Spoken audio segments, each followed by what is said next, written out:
Welcome back, everybody, to another episode of Project Ozone 3 Kappa mode. So I am currently taking a whole lot of yellorium and turning it into the uranium-238 and 235. We've been working towards getting this HECf-251 Oxide Fuel over the last few episodes, and we are now at the point where we can request that HECf-251, right? Yeah, Oxide Fuel. So if I tell it to craft this, the system's got to think about it for just a second, but it has everything, or at least it knows about everything, in order to craft up the one item that we're looking for right here.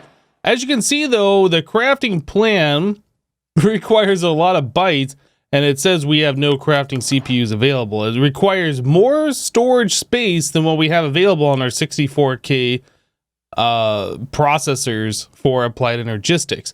So we can fix this in a couple of ways, and one of the ways that I'm doing right now is I'm trying to process a bunch of yellorium into the uranium-238 and 235, so it has less stuff to do to worry about that. So that will lessen the amount of bytes that are required to craft. So that's one way of doing it. The other way is to add more crafting storage to each of the processors. Now, we don't need a crazy amount, but they do have to have like a, I don't know, what do you call that? Like a rectangular shape. You can't just add an extra crafting storage any which way. It has to fit into this multi-block in such a way so like I can replace one of these co-processors with one of the crafting storages, or I could put another crafting storage right on top, but then I'd have to add in 8 more of the co-processors. So there's all like a cube, right? Well, we have a few different ways that we can do that. I was kind of thinking that if we just process this yellorium, that will take care of enough bytes where we should just be able to queue it up and let it go. But the biggest part of this is going to be... What is this doing? Why is this taking so long? The biggest part of this is that it is going to take a long time for this thing to craft up. Even if this will queue up right now, it looks like it will work. Yeah, we're down to 46,777 bytes because I pre-did the uranium. Well, let's go ahead and queue that up. This is going to take a lot of time here. There's a lot of auto-crafting stuff that's going to happen, and we need 4 of these.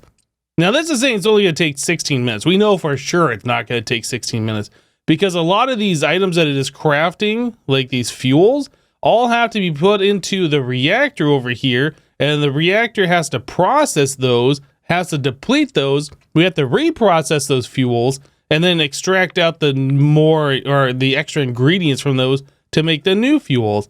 Anyway, this process takes a long time, and especially if we're not tick accelerating it, it's going to take a real long time. So I'm just going to let things happen in the background here. One thing that I am doing, though, is I am collecting yellorium from our mystical crops over here.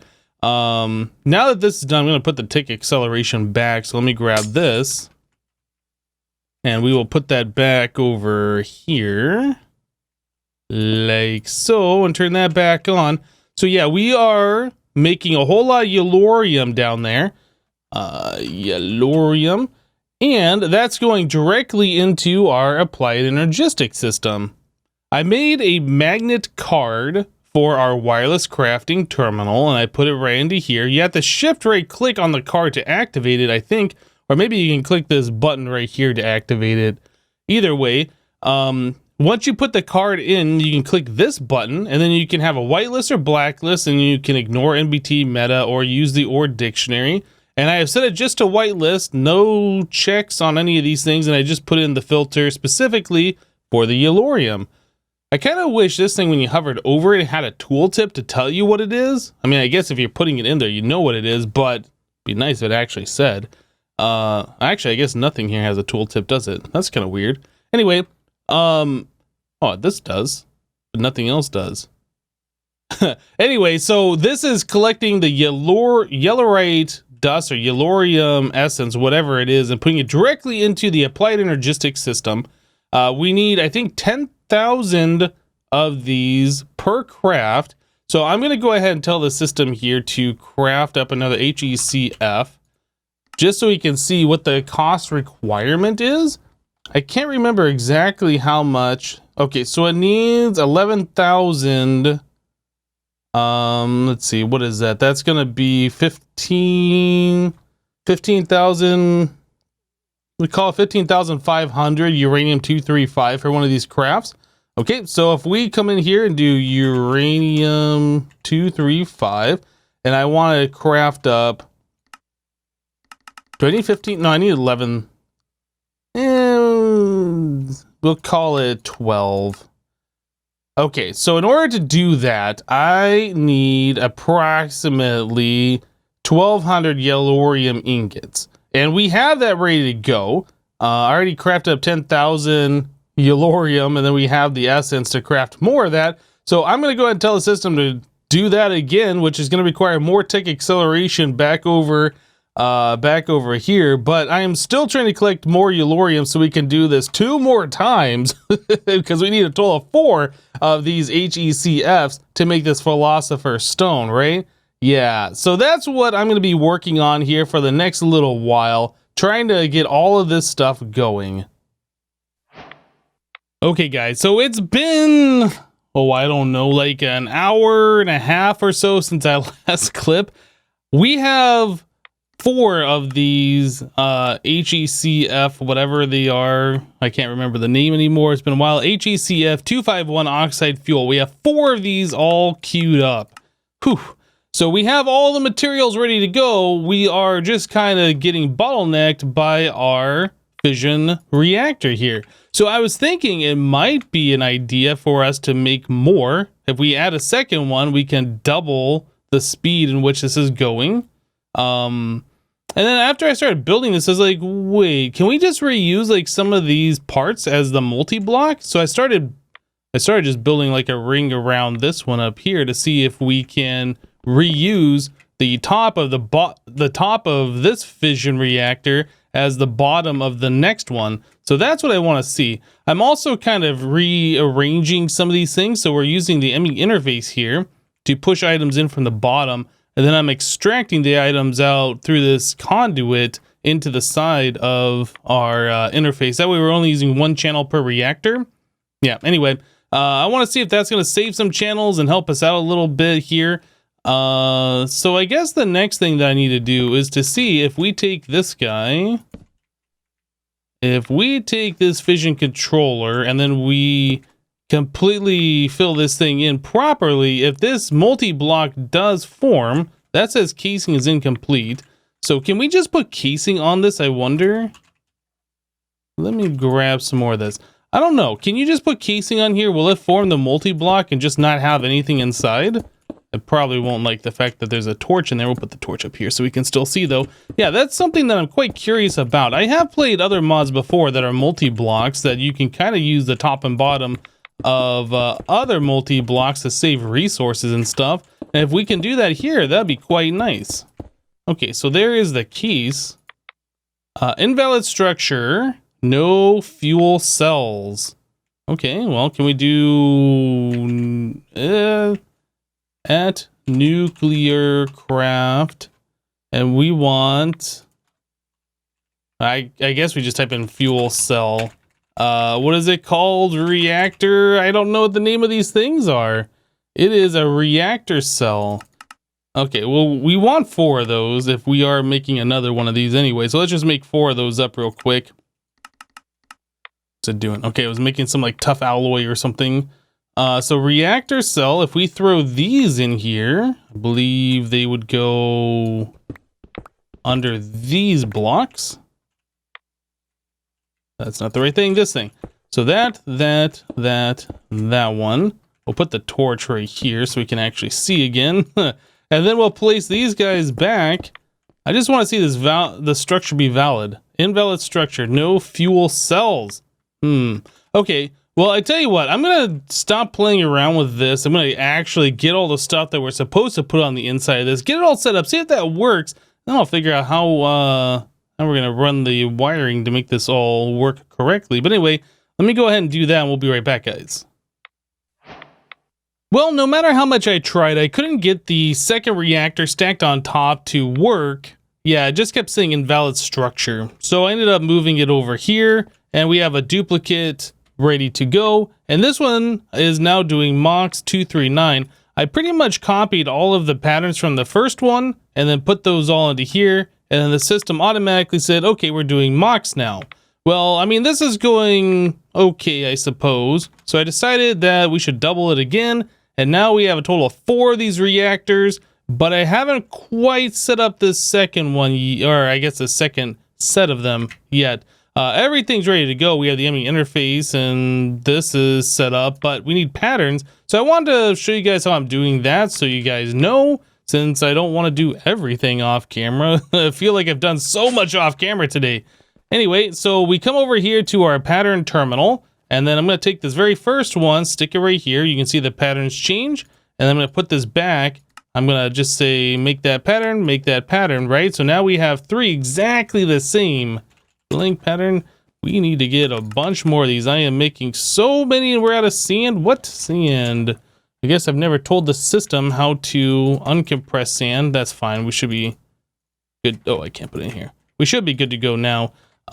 So blank pattern, please make like 100? 100 should be fine. Okay. So those are crafting up in the background. So our next one we place right here, and you see they switch. That's the MOX. So I put this one back, new pattern, or encode pattern, I guess. All right, so we just keep doing this for each and every one of these, and we are duplicating these patterns so we can put them into the new fission reactors, and they can do whatever the system tells them they need to do. Okay, so that's everything. All right. So let's go put the patterns back into this one. Make sure you click on the right thing. All right. I'll put the patterns into here, and then I'll put the patterns into here. And if we come over to this reactor, we can see that this one's now doing LEU-235 because that's what the system says that we need. And this one is doing LEU-235. Okay, so we have 3 reactors doing LEUs, and we have 1 reactor doing the MOX. These are all being tick accelerated, but I don't think it was nighttime outside, and that's the one thing that's really kind of holding us back on the tick acceleration, is making sure it's nighttime. Like, it still goes faster than normal, but at nighttime it goes like almost 3 times faster, I think. Yeah, it goes significantly faster at nighttime anyway. So we can see right here the percentage and how much time left. Yeah, you can see it's going much faster than real time. Anyway, so we are doing this 4 times faster than what we started with, but we have so much stuff to get through, guys. Like, this is still saying it's going to take 10 hours. I don't think that's accurate. This one says 16 minutes, so obviously that can't be accurate. I don't know if it's like taking the LEUs from one of these and using those and doing some from this one and some from this one, or if I'm just working on one at a time and getting through all of this stuff before it goes to the next one. I honestly don't know.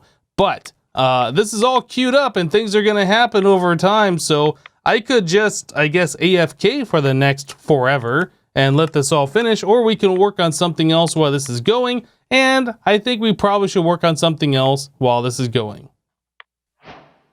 Okay, so the next thing that I think we should do is we should try and take stock of these supremium ingots, how much it's going to cost for us to make those. So I just went ahead and made patterns for the superium and the supremium ingots that we did not have in the system before. And if we take a look at this recipe for making our philosopher's stone, yeah, we are going to need, was it 8 of these supremium ingots? Looks like. Okay, so we need 8 of those. Supremium. So if I wanted to make 8, what's the bad news going to be? Because I know it's going to be bad. Everything looks fine here, but yeah, we're going to need 32 terrasteel. We're going to need 32 mana-infused ingots, and we're going to need 32 elementium.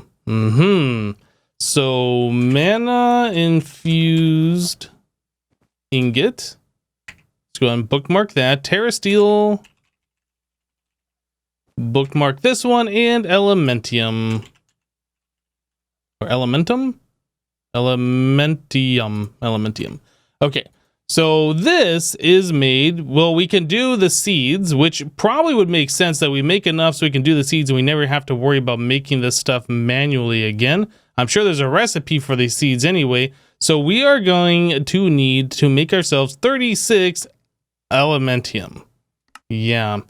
So that is double the amount of terrasteel for each one of these. So we should definitely work on the terrasteel seeds first.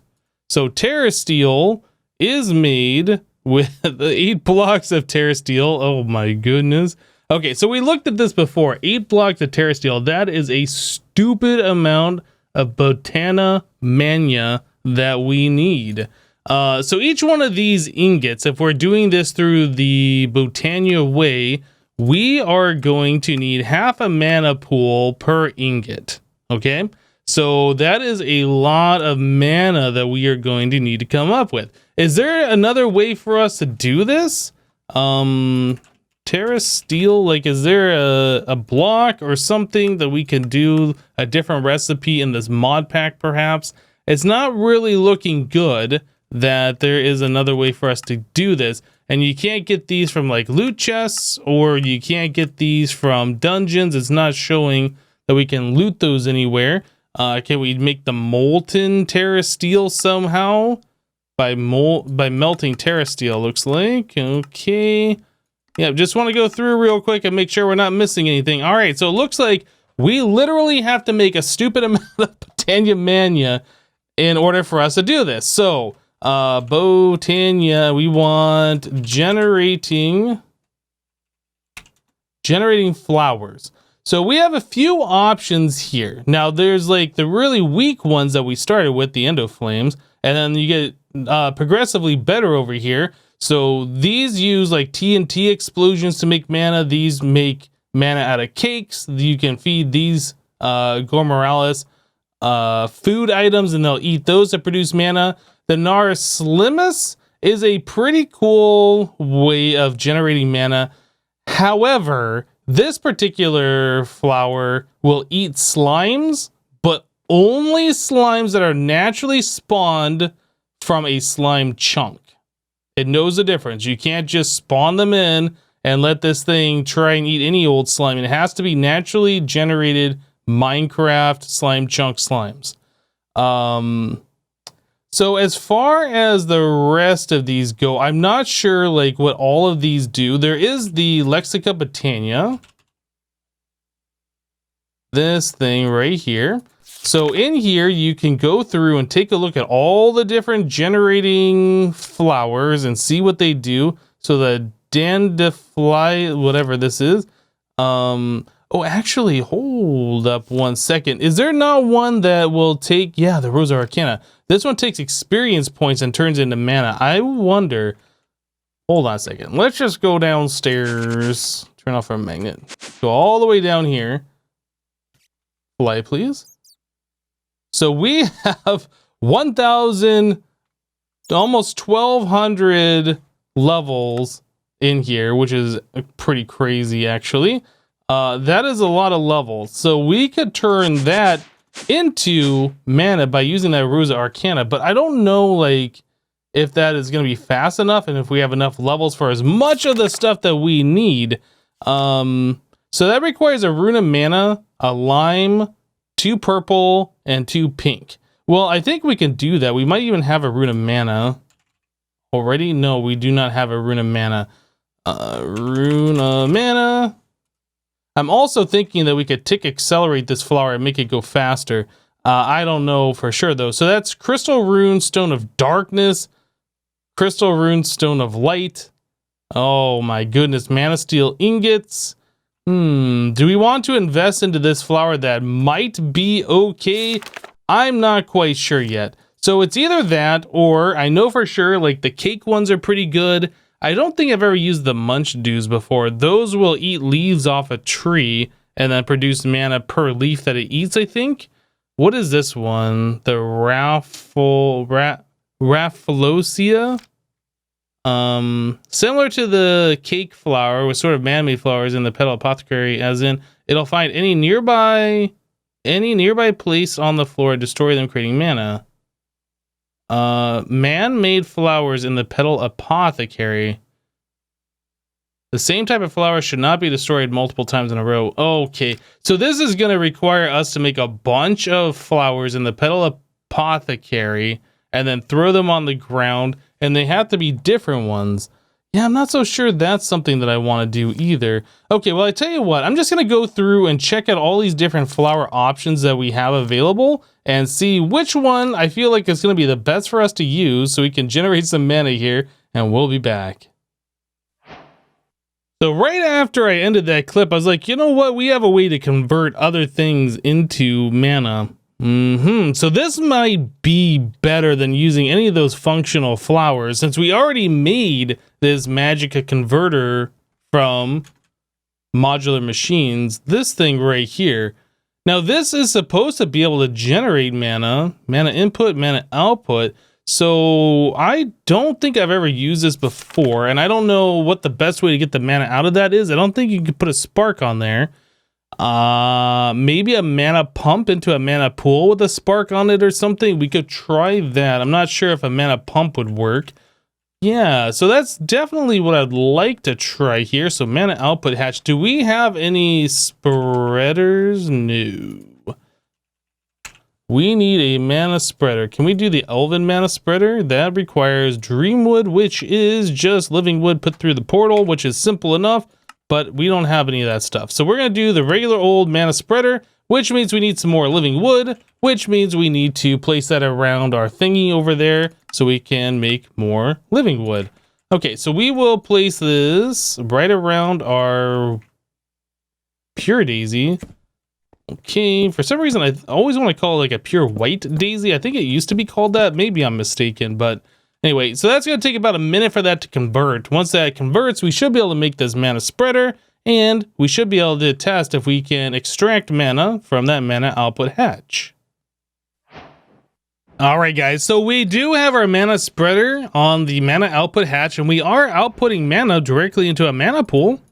But as you can see, like the amount of mana that we're generating is like really small and really tiny. Yep. This really isn't going to work. Now I was kind of looking at this Magicka converter and what else we can do. Like if you click on this one right here, you can see all the recipes to generate mana. So this would obviously be a really good way to make mana. That's refined obsidian plus some pile of neutrons and other stuff that we can't quite do. That would be really good. Other than that, we have the Kelline, the Garfax, which makes like 1 pixel. We have the Morganine, the Racialine, and the Fricyon, again, all like 1 pixel. Very small amounts. We get a little bit more if we do the Ember Crystal Cluster. That is a possibility of something that we could do. And then over here, Dragon's Breath gives us a decent chunk. So that's even more than this one would be. So we need a bunch of Dragon's Breath if we were going to use that. That also makes liquid purple slime, which we don't really care about. But is there any way for us to get Dragon's Breath? I'm looking for the recipes for that, and it doesn't look like it. So the only ways that we could get Dragon's Breath is by already having EMC and then duplicating it, or by going and spawning in the dragon and then right-clicking on all the things. That's too much work. That's too much effort, and that's not really going to do what we need it to do. So really, our options are not using this and going back to making some generating flowers. Like, this is fine for making a little bit of passive mana, but like, this is going so slow. This is almost the speed of doing like 1 Endoflame or something. Like, this is pretty bad. So, yeah, it might be possible for us to recover like some of this ember that we're getting. And then use that to make the Ember Crystal Clusters, right? And to make more mana out of that, but that requires more of this stuff, and then we got to do this, and I don't know. I just don't feel like that's going to be worth it. So, again, we're going to go back to the generating flowers. I'm going to go through all of these, figure out which one is going to be good for us, and then we'll be back. Alright guys, so I think we're going to go with the Narslimus. I think that's what we're going to end up doing. So we found 2 spawn chunks over here for slime. And if we put down those flowers, you can see it goes ahead and just noms on these slimes as they spawn in. Or I guess as they get close to the flower, they just go away. So what we want to do is probably set up a bunch of those flowers, and we probably are going to want a way to move the slimes. Now, they only have to spawn in the slime chunk. I don't necessarily think the flower and the slimes have to be in the slime chunk for them to get nommed. So what I'd like to do is use a spawn chunk, set up like multiple floors so we have a lot of spawnable space for these guys, and then move them somewhere more convenient where we can use that mana. Yeah, so I'm thinking if we take that, those two slime chunks are actually pretty close to the base, by the way. If we take that and we warp the slimes like over by our Botania area, somewhere over here, like we warp them underground, somewhere here, we could have those flowers down here nomming them, and then we can shoot the mana upstairs where we want to have it. Yeah, I think that's probably going to be pretty good. Now, I was looking at ways that we can do this, and Draconic Evolution has a nice way of setting up portals, which I haven't done for quite some time using the dislocator. So pretty much we've used these dislocators. We can do a shift right click on it to like lock in a spawn point or a warp point where you right click on the pedestal and it warps you there. Or you can put the dislocator at that point into a dislocator receptacle and surround it with these draconium infused obsidian and make a portal that you can just walk through or throw entities into or have mobs go into, and they all get warped to that same point. So the draconium infused obsidian requires 4 obsidian, 4 blaze powder, and draconium dust in order to make each block. Draconium. So we have 163 draconium dust that we've mined so far, but I haven't like gone out of my way to mine this stuff. We could go to the Twilight Forest and use our digital miner to get it. We could go to the Deep Dark and get it. Like, it seems to be pretty much everywhere, but we just haven't really gone out of our way to mine it yet. Anyway, so we have plenty of this to make the portal frames. The dislocated receptacle does require a draconic core, which requires an ultimate control circuit, electrum ingots, and draconium ingots, which the draconium ingots, I think you just smelt the dust. Yeah. Since there is draconium essence, this might be something we want to look at. Draconium blocks the premium, ender, tier 5. I think we should probably do this and then not have to worry about draconium again. I feel like that's the way to go. So probably this is going to be our next stop, making the draconium seeds. Then we could do the dislocated receptacle, make the draconium infused obsidian, make the portal, start moving slimes around, start collecting mana. I think this is going to end up being a pretty cool project. But yeah, looking at the time of this video, I don't think we're going to have time really this episode to finish that Botania project. I think we'll hold off until next time to get that done. I'm really looking forward to doing it because that seems like it's going to be really fun. I was just kind of looking at our Nuclearcraft stuff here, and we haven't made a whole lot of progress yet on this very first one. Yeah, so we still need 195 depleted LEU-235s, which we are making in 3 of these reactors right now. And then that's only for the first recipe. And then it's like 800 for that one, 800 for this one, and 800 for this one. So yeah, this is going to take quite some time. Now, ever since the very beginning of this series, I've been running this on a local server. One, so I could test a local server and make sure things were fine for the beta testing of this. And also for situations like this, where I feel like the amount of time that we're going to have to wait for something to process is a little crazy.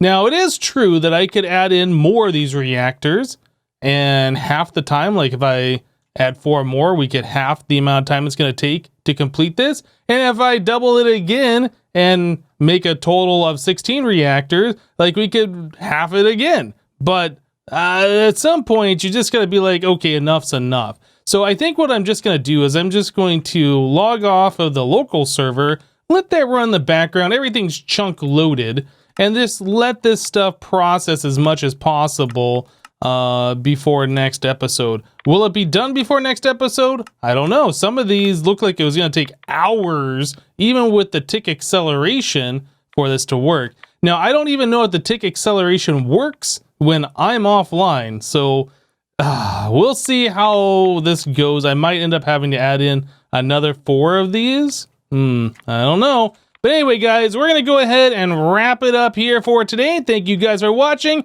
Remember to leave a like on this episode if you liked it, and we'll see you next time. Thanks for watching, guys. Bye-bye.